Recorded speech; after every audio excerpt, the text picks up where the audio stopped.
YCP అధినేత జగన్ నెల్లూరు పర్యటనలో ఉధృత పరిస్థితి నెలకొంది. జగన్ చూసేందుకు భారీగా జనం తరలివచ్చారు. పెద్ద ఎత్తున వైసీపీ శ్రేణులు కూడా తరలివచ్చారు. దీంతో వైసీపీ కార్యకర్తలను పోలీసులు అడ్డుకున్నారు. ఈ క్రమంలో పోలీసులు కార్యకర్తలకు మధ్య వాగ్వాదం జరిగింది. అంతటితో పోలీసులు లాఠీచార్జ్ చేశారు. వైసీపీ కార్యకర్తలను చెదరగొట్టారు.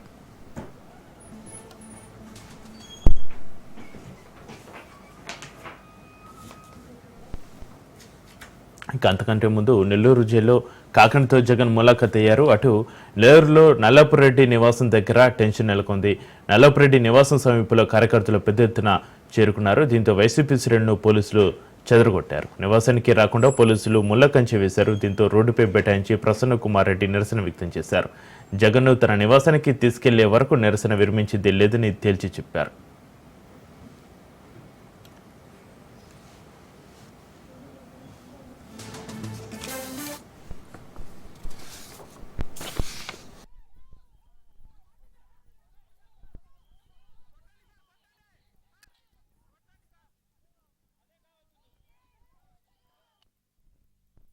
ఈరోజు రాష్ట్రంలో లిక్కర్ మాఫియా చేశారు.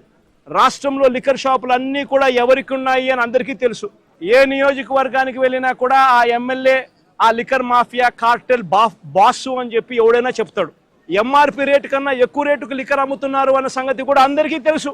రాష్ట్రంలో ప్రతి ఒక్కరికి ఇదంతా కనిపిస్తూ ఉంది. డిఐజీల ఆధ్వర్యంలో డిఎస్పీల ఆధ్వర్యంలో సిఐలు, వీళ్ళే ఒక ముఠా, మాఫియా ముఠా. వీళ్ళే డబ్బులు కలెక్ట్ చేస్తారు, వీళ్ళే అలా అమ్మనిస్తారు, అలా అమ్మిన దానికి వీళ్ళే డబ్బులు తీసుకుంటారు, వీళ్ళే ఎమ్మెల్యేలకు డబ్బులు ఇస్తూ ఉన్నారు. చివరికి ఎమ్మెల్యేలకింత, చంద్రబాబుకింత, మధ్యలో పోలీసులకింత. వల్లభనేని వంశీని ఒక కేసు అయిపోయిన తర్వాత మరో ఒక కేసు చిత్రహింసలు పెడుతూ జైల్లో పెట్టారు ఈ పెద్ద మనిషి. ఎంపీ మిథున్ రెడ్డిని కేవలం పెద్దిరెడ్డి రామచంద్రారెడ్డి కాలేజీలలో స్టూడెంట్గా ఉన్నప్పుడు ఇద్దరు కలిసి చదువుకున్నారని, ఆ కలిసి చదువుకున్నప్పుడు పెద్దిరెడ్డి రామచంద్రారెడ్డి చంద్రబాబు నాయుడు చెప్పుతో కొట్టినాడు అని చెప్పి పెద్దిరెడ్డి రామచంద్రారెడ్డి చిన్నప్పుడు చేసిన ఆ చిన్న గొడవ చంద్రబాబు నాయుడు మనసులో ఎంతగా నాటుకొని పోయింది అంటే ఏకంగా పెద్దిరెడ్డి రామచంద్రారెడ్డి కొడుకును ఎట్ట తిరిగి జైల్లో పెట్టాలా, పెద్దిరెడ్డి రామచంద్రారెడ్డికి మనక్షోభ కలిగించాలా అని ఎంత సేడిస్టిక్ గా ఆయన వ్యవహరిస్తా ఉన్నాడు అని చెప్పడానికి ఇదొక నిదర్శనం. పాపం చెవిరెడ్డి భాస్కర్ రెడ్డి ఏం తప్పు చేసినాడో నాకైతే తెలియదు. కేవలం ఆయన చంద్రగిరి కాన్స్టిట్యున్సీకి ఎమ్మెల్యే కావడం. ఇదే చంద్రగిరి కాన్స్టిట్యున్సీ చంద్రబాబు నాయుడు సొంత కాన్స్టిట్యున్సీ. 1978లో ఆయన కాంగ్రెస్ పార్టీలో మంత్రిగా ఉండి పోటీ చేసి 17,000తో ఓడిపోయినాడు చంద్రగిరి కాన్స్టిట్యున్సీలో 1983లో. ఈ చంద్రగిరి నియోజకవర్గం ఆయన చేతుల్లో నుంచి వెళ్ళిపోయింది అని భాస్కర్ను వేధించి జైల్లో పెట్టించే కార్యక్రమాలు చేస్తా ఉన్నాడు.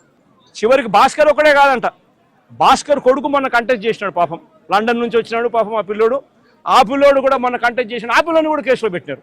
ఇదే పెద్ద మనిషి చంద్రబాబు నాయుడు ఏం తప్పు చేశాడని చెప్పి గోవర్ధన్ అన్నను జైల్లో పెట్టారని అడుగుతా ఉన్నా. ఏకంగా 14 కేసులు, ఒక కేసు అయిపోతూనే ఆ కేసు అయిపోయిన వెంటనే మరో కేసు పెడతా ఉన్నారు. పెట్టి మళ్ళీ జైల్లో తాను ఉండే కాలాన్ని పొడిగిస్తా ఉన్నారు. నేను అడుగుతా ఉన్నా చంద్రబాబు నాయుడు గారిని, అయ్యా చంద్రబాబు, నువ్వు చేసే ప్రతి పని కూడా ఒక తప్పుడు సాంప్రదాయానికి నువ్వు విత్తనం విత్తుతున్నావు. ఇదే విత్తనం రేపొద్దున వృక్షం అవుతుంది. నువ్వు ఏదైతే ఇత్తుతావో అదే పండుతుంది. రేపొద్దున ఎల్లకాలం నీ ప్రభుత్వమే ఉండదు. అధికారులు కొంతమంది అనుకుంటా ఉండొచ్చు, మేము రిటైర్ అయిపోతామనో, లేకపోతే విఆర్ఎస్ తీసుకొని పోతామనో, ఇక్కడ నుంచి కనపడకుండా విదేశాలకు వెళ్ళిపోతామేమో అని చెప్పి అనుకుంటా ఉండొచ్చు. ప్రతి అధికారికి చెప్తా ఉన్నా, 7 సముద్రాల అవతలున్నా చెప్తా ఉన్నా,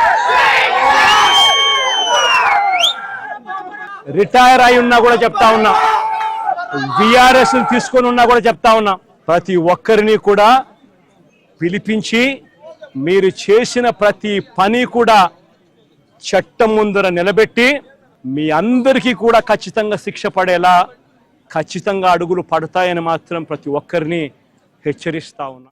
మీ ఎమ్మెల్యేలు ఎంత హేయంగా మాట్లాడుతూ ఉన్నారు అని చెప్పడానికి నిదర్శనం రోజమ్మ గురించి sitting MLA, Nagari Telugu Desam party MLA ఎలాంటి మాటలు మాట్లాడాడు. చెప్పడానికి కూడా సిగ్గుపడే మాటలు, సిగ్గుపడాల్సిన మాటలతో రోజమ్మను హేయంగా మాట్లాడితే ఇదే చంద్రబాబు నాయుడు గారు ఏం చేశారని అడుగుతా ఉన్నా.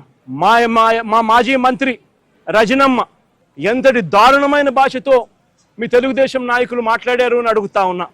నేను అడుగుతా ఉన్నా, ఇవన్నీ జరుగుతూ ఉన్నప్పుడు మీ మంత్రుల ఇళ్లకు మీ ఎమ్మెల్యేల ఇళ్లకు ఇదే మాదిరిగానే మా వాళ్ళను కూడా పంపించి హత్య చేయించే కార్యక్రమం మొదలెడితే రేపు పొద్దున రాజ్యాంగం అనేది బతుకుతుందా అని అడుగుతా ఉన్నా. రాష్ట్రంలో లా అండ్ ఆర్డర్ అనేది ఏమైనా ఉంటుందా అని అడుగుతా ఉన్నా. ఎలాంటి బీజం వేస్తా ఉన్నారు చంద్రబాబు? సిగ్గుతో తలంచుకోవాలా నువ్వు చేస్తా ఉన్న పనులకు అని చెప్పి చంద్రబాబు నాయుడిని గట్టిగా మందలిస్తా ఉన్నా.